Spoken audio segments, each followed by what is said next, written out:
Selamat datang kembali di channel Borneo Trader. Di video kali ini saya akan menganalisa untuk saham-saham dari grup karya. Yang pertama WG, kedua Witon, ketiga WSKT, keempat Wika, kelima Adi, keenam PTPP, ketujuh JSMR, dan terakhir Kras. Langsung saja ke saham pertama. Ada WG yang ditutup menguat 1,16% ke harga 173. Kalau dilihat transaksi asing memang hari Jumat net buy, tapi seminggu itu net sell. Kalau dilihat dari broker summary-nya ada distribusi, tapi beda tipis saja ya, seimbang lah. Langsung saja ke teknikalnya. Secara teknikal, WG belum kemana-mana, masih konsol aja di 170 sampai 174 itu ya. Dengan kondisi seperti ini, kemana arah WG ya? WG masih konsol, belum kemana-mana. Untuk WG ini kalau mau bagus minggu depan harus lewat 175, 176 tuh. Kalau dia bisa break 175 itu bagus untuk WG ya. Jadi apakah bisa spekulasi buy di harga sekarang kondisi seperti ini? MACD-nya mulai mengarah ke atas, barikat di bawah makin tipis, volume biasa aja. Tapi ini menarik ya, karena risknya udah kecil. Pokoknya kalau dia tutup di bawah 170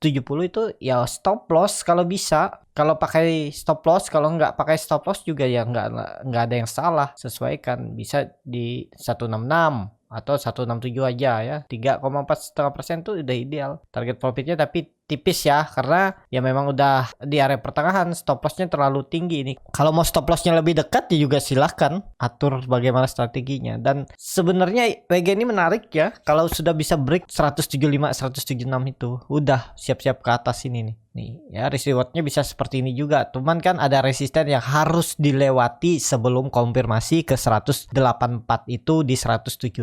Takutnya WG masih konsol di area ini. Memang belinya tuh dekat-dekat support kalau berminat. Jadi seperti itu untuk WG. Kalau dilihat candle weekly-nya cukup bagus ya. Minggu lalu itu doji dan dikonfirmasi dengan minggu kemarin itu hijau dan volume meningkat. Menurut saya ini ada peluang lah minggu depan rebound ya. Semoga bisa tutup di atas 175 176 itu minimal, atau 100. Kalau dilihat candle weekly-nya ya harusnya di sini 178 179. Nah, ini kalau break ini ya udah. Tapi kalau dilihat candle daily ya kelihatan kan beberapa minggu belum lewat ya, sini aja dulu. 176 itu udah bisa lah sinyal untuk dia coba lanjut naik. Jadi seperti itu. Untuk WG, langsung saja ke saham kedua ada Witon yang ditutup terkoreksi 0,98% ke harga 202. Kalau dilihat transaksi asing, nggak ada jual beli. Kalau dilihat dari broker summary-nya, Witon ada distribusi. Langsung saja ke teknikalnya. Secara teknikal untuk Witon kondisi seperti ini kemana arahnya? Harusnya Witon ada teknikal rebound juga ya minggu depan. Ya, yang perkiraan saya minggu ini kan dia berhasil bisa rebound, tapi ternyata belum. Tapi lihat volume makin meningkat nih. Saat candle hijau volume besar, saat candle merah volume kecil. Berarti saya lihat nggak kuat. Risknya juga kecil ya. Pokoknya tutup di bawah 200 ya udah. Pertimbangkan stop loss dulu. Stop lossnya di mana ya sesuaikan dengan trading plan masing-masing. Target minimalnya itu udah 10 bisa dicapai. Tuh 5%, 4%, dan bahkan bisa sampai 220. Risk rewardnya bahkan 1:2. Yang penting sabar aja. Cuman ya itu, dari 4 Juli itu sampai 23 Juli hampir 3 minggu perdagangan dia tektok aja nih. Ya belum kemana-mana nih. Yang sabar ya aman, tapi yang kalau nggak sabaran kan pasti gelisah. Kok nggak naik-naik nih, ada apa? Belum saatnya mungkin ya. Ya semoga aja minggu depan ya, karena volume makin meningkat. MACD juga mengarah ke atas mau bentuk golden cross, dan koreksinya hari Jumat itu volume kecil. Menurut saya Senin Selasa ada potensi rebound untuk Witon, tapi kembali lagi disclaimer on. Seperti itu untuk Witon. Langsung saja ke saham ketiga ada WSKT yang ditutup di harga 515 sama harga penutupan hari sebelumnya. Kalau dilihat transaksi asing hari Jumat memang net sell, tapi kalau diakumulasi selama seminggu itu net buy. Kalau dilihat dari broker summary-nya, WSKT ada distribusi. Langsung saja ke teknikalnya. Secara teknikal WSKT juga belum kemana-mana ya. Dia menurut saya ada peluang juga minggu ini coba rebound. Kuncinya itu, yang penting sabar. Ini kalau sektornya belum dilirik ya belum kemana-mana. Tapi ya kalau memang gak ada mau dijual atau distribusi lagi atau dibawa turun, dia selalu bertahan. Cuman lagi nunggu momentum aja dia naik. Stop lossnya ya sudah cukup tinggi ya, sekitar 5%. Kalau yang belinya tuh ya di 500 sampai 505 itu area best price buy-nya ya. Stop lossnya pokoknya tutup di bawah 500, stop loss saja, nggak perlu nunggu sampai 480 ya, terlalu dalam tuh 7%. Seperti ini ya. Cuman ya itu, sabar-sabar aja kalau dia belum naik. Yang penting kan punya trading plan. Nah seperti itu. Kalau Bapak Ibu mau mencari momentum hari itu ada potensi naik atau besok bagaimana cara screening sahamnya, melihat potensi saham yang ada, potensi rebound, bisa join di kelas scalping Borneo Trader ya. Isi aja Google Form yang ada di link deskripsi, link tree atau di bio Instagram Borneo Trader. Nanti di situ diajarin bagaimana cara tahu screening saham yang mana berpotensi untuk hari ini atau besok untuk screening malamnya, dan juga dikasih tahu bagaimana cara belinya, di mana titik entry-nya, bagaimana analisa bandarmologinya, bagaimana analisa time frame chart yang lebih kecil, menganalisa bagaimana pola-pola saham yang naik. Itu akan diajarin dan tetap dibantu sampai Bapak Ibu mandiri kalau mau ikut kelas scalping Borneo Trader ya.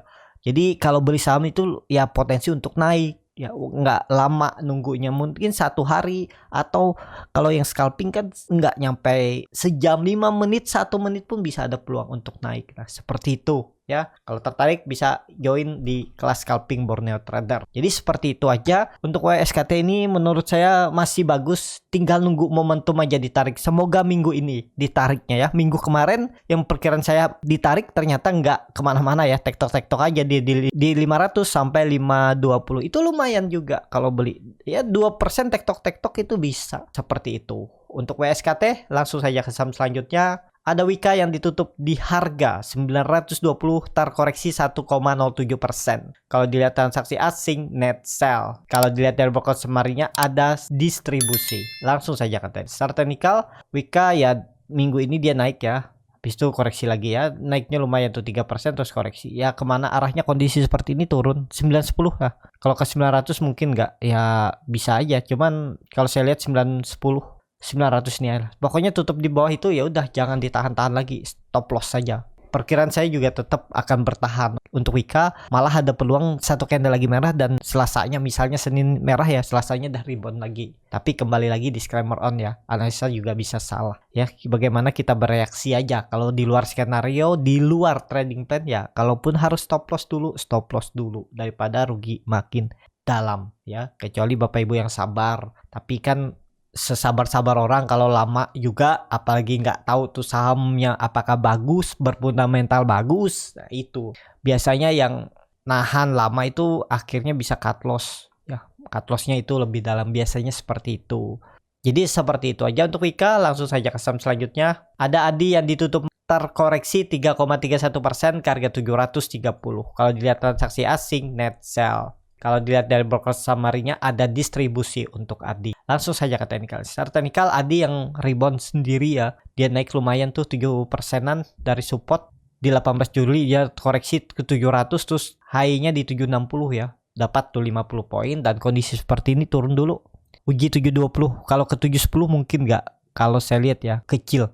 Pokoknya Bapak Ibu jaga aja dari 720 itu sampai 700 tuh jaga aja. Coba antri, dibagi lotnya ya. Misalnya 720, 715, 710, 705, 700 ya, dibagi sampai mana dia turun. Bapak Ibu kan ke average down tuh. Ya udah. Nanti sampai ujungnya bawah ya udah, nanti kalau dia mantul Bapak Ibu juga tetap dapat profit lebih besar. Stop lossnya juga ya, kalau mulai dari atas nyicil ya lebih besar juga stop lossnya, cuman kan bisa lebih profitnya yang lebih besar kalau dia mantul. Potensi mantul menurut saya tetap dijaga untuk Adi. Support kuatnya 700, jebol itu stop loss saja ya. Kalau mau nawar di bawah, antri di bawah juga boleh, nggak nyicil juga boleh ya, bagaimana strategi masing-masing aja. Jadi seperti itu untuk Adi. Kalau dilihat candle mingguannya lihat volumenya meningkat dan sudah membentuk high lebih tinggi, memang low-nya lebih rendah ya. Ya kuncinya 700, jangan jebol. Jadi seperti itu untuk Adi, dan bisa jadi Adi seperti ini nanti. Nih, pola important high and shoulder. Neckline-nya 800, break, udah lanjut uptrend. Bahkan bisa ke 950 untuk target kenaikan. Potensi upside ya sekitar 20% ya kalau dia break 800. Jadi seperti itu. Untuk Adi, langsung saja ke saham selanjutnya. Ada PTPP yang ditutup terkoreksi 0,55% ke harga 895. Kalau dilihat transaksi asing seminggu kemarin net sell. Kalau dilihat dari broker samarinya, PTPP ada distribusi. Langsung saja ke teknikalnya. Secara teknikal PTPP juga belum kemana-mana, tapi menarik karena dia membentuk high, lower high, higher low. Ya hari Jumat kemarin dia kepentok EMA 20. Tapi cukup bagus ya. Potensinya minggu depan untuk saham-saham grup karya ada. potensi rebound. Dan stop loss kalau misalnya PTPP turun dari 870, jadi 25 poin, ya sekitar 4% 5% lah stop lossnya, dengan target kemana 960. Minim-minim itu bisa sampai minggu depan, tapi kembali lagi disclaimer on ini 4% aja stop lossnya, target profit 8%, risk rewardnya 1:2. Kalau dia break trend line downtrendnya ini minggu depan itu udah potensi besar 950 960 untuk PTPP. Jadi menarik diperhatikan PTPP karena volume meningkat minggu ini dan sahamnya belum kemana-mana. Itu ada peluang bisa ditarik ya. MACD-nya juga nih mulai mendekati atas ya, mau golden cross, bercat di atas 0 juga meningkat. Menurut saya Senin Selasa itu ada peluang untuk PTPP rebound, tapi kembali lagi disclaimer on. Seperti itu untuk PTPP. Langsung saja ke saham selanjutnya, ada JSMR yang ditutup di harga 3.510, terkoreksi 0,28%. Kalau dilihat transaksi asing, net sell. Kalau dilihat dari broker summary-nya, ada distribusi. Ini yang dinamakan distribusi itu, brokernya sedikit, nilainya besar-besar. Dua broker kan, AK, YU 10.000, 8.000 yang nampung tipis-tipis saja di bawah 5.000. Ya itu namanya distribusi. Langsung saja ke teknikalnya. Secara teknikal, kondisi seperti ini, menurut saya juga ada peluang untuk tetap mantul ya. Tapi kembali lagi disclaimer on ya. Ini mantul dia. Kemungkinan besar satu candle aja paling merah, habis itu mantul lagi 3.450 sepertinya akan dipertahankan, dan JSMR masih konsol 3.450 sampai 3.500 3.600, berarti 150 poin ya, sekitar 4 sampai 5%. Ideal memang naik turunnya ya, seperti itu ya, 4%. Ya menarik nih. Kalau dia koreksi lagi ya bisa spek buy. Memang dia lagi downtrend, cuman udah mulai konsol ya. Kuncinya jangan turun dari 3450 itu. 3450 turun ya udah out aja dulu. Berarti lanjut turun lebih dalam. MACD-nya sudah bagus. Bercat di Tesla juga terbentuk dan 2 hari koreksi volume kecil dan sahamnya belum kemana-mana ya. Menurut saya ada teknika rebound untuk JSMR minggu depan. Seperti itu untuk JSMR. Langsung saja ke saham terakhir, ada Crush yang ditutup di harga 350, terkoreksi 0,56%. Kalau dilihat transaksi asing, net buy. Langsung saja ke teknikalnya. Secara teknikal untuk Crush juga cukup bagus nih, bertahan di 350, risknya juga kecil nih. Pokoknya jebol 350 udah. Jual targetnya memang dekat ya, 356 aja, 2%-an. 2%, 3%. Ini kan berapa kali diuji gagal lewat nih. Kalau dia break sih harusnya bisa rally hari Senin atau minggu depannya. Targetnya bahkan bisa ke 380 ini ya. Nih akan menguji neckline-nya. Dan kebetulan di situ ada trend downtrend-nya, resisten yang harus dilewati kalau mau naik lebih tinggi. Jadi minggu depan ada peluang untuk crash rebound, risknya kecil juga. Kalau mau seperti ini bisa pokoknya tutup di bawah itu ya, nih sekitar 2% aja stop lossnya. Target profit minim-minim ya hitung 2% juga bisa. Memang nggak kemana-mana, sahamnya tektok-tektok aja nih. Dari 12 Juli itu dari support resisten. Ya kalau Bapak Ibu cari profit 2% mungkin dapat tuh. Beberapa kali bisa dapat, 3 kali mungkin bisa. Beli di 12 Juli, jualan di 13 Juli. Beli lagi 14 Juli, jualan 15 Juli. Beli lagi 18 Juli, bisa jualan di 19 Juli. Ya tektok-tektok seperti itu ya. Ya itu besok kesempatan. Merah dikit, yang penting nggak lebih dari 348 tutupannya ya masih aman, bisa mantul. Dan besok itu Senin potensi mantul. Karena koreksinya volume kecil dan ini bisa dibilang candle hammer terbaik, tapi ya inside bar lah di dalam candle hari sebelumnya. Jadi ada menarik untuk Crush ya. Jadi seperti itu. Untuk Crush cukup sampai di sini video kali ini. Terima kasih untuk Bapak Ibu dan teman-teman yang sudah menonton video ini sampai selesai. Apabila channel Borneo Trader ini bermanfaat dan bisa menjadi bahan pertimbangan Bapak Ibu dalam membeli, menyimpan dan menjual sahamnya, bisa klik tombol subscribe dan nyalakan lonceng notifikasi. Ada kritik, saran ataupun pertanyaan bisa langsung tinggalkan di kolom komentar. Dan bagi Bapak Ibu dan teman-teman yang baru belajar trading, masih bingung memilih saham, bingung membuat trading plan, bisa join trading bersama Borneo Trader. Nanti dipilihkan saham-sahamnya dan dibuatkan trading plan-nya beserta chatnya dan juga free konsultasi portofolio. Kalau tertarik, DM Instagram Borneo Trader. Sampai ketemu, tetap semangat dan semoga bisa terus cuan.